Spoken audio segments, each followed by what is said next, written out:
आता हा इतिहास माझं आव्हान आहे मुख्यमंत्र्यांना की कृपा करून जरा इतिहास वाचा, आणि तोही कोणाचा तर RSSनी लिहिलेल्या कार्यकर्त्याचा इतिहास वाचा.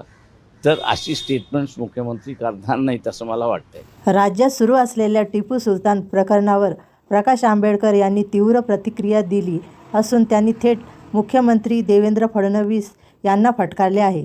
काय म्हणाले प्रकाश आंबेडकर? RSSनी लिहिलेला इतिहास वाचा. छत्रपती शिवाजी महाराज आणि टिपू सुलतान यांचा लढा ब्रिटिशांच्या विरोधात होता.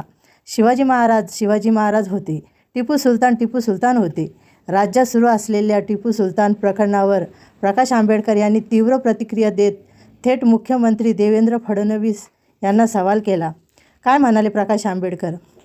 प्रकाश आंबेडकर म्हणाले की इतिहास समजून घ्यायचा असेल तर सर्व बाजूंनी वाचा, फक्त एका विचारसरणीने लिहिलेला इतिहास वाचू नका.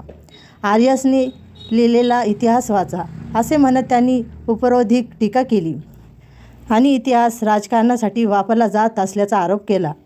ते म्हणाले की छत्रपती शिवाजी महाराज हे स्वराज्याचे संस्थापक होते.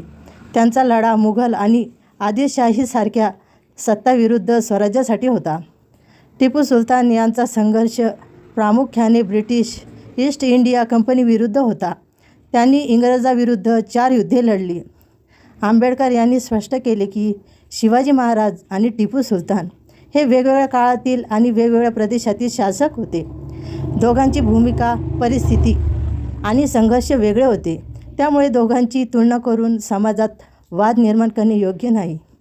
त्याने ठामपणे म्हटले, शिवाजी महाराज होते आणि टिपू सुलतान होते. इतिहासाला धार्मिक चष्म्यातून पाहू नका. त्यांच्या मते इतिहासाचा उपयोग समाजात फूट पाडण्यासाठी नव्हे तर समज वाढवण्यासाठी व्हायला हवा. सरकारने संस्थाच्या ज्वलंत प्रश्नावर लक्ष केंद्रित करावे अशीही त्यांनी मागणी केली.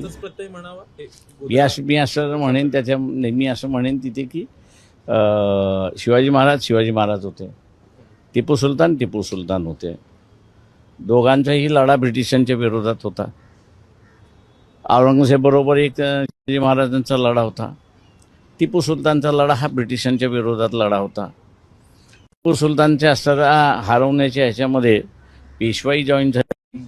आता मी कोण जॉईन झाले सांगत नाही, पण आता हा इतिहास माझं आव्हान आहे मुख्यमंत्र्यांना की कृपा करून जरा इतिहास वाचा, आणि तोही कोणाचा तर RSSनी लिहिलेल्या कार्यकर्त्याचा इतिहास वाचा. तर अशी स्टेटमेंट्स मुख्यमंत्री करणार नाहीत असं मला वाटतंय. ह्या व्हिडिओबद्दल आपलं मत काय कमेंटमध्ये नोंदवा. व्हिडिओ आवडल्यास लाईक करा आणि चॅनलला सबस्क्राईब करा. धन्यवाद.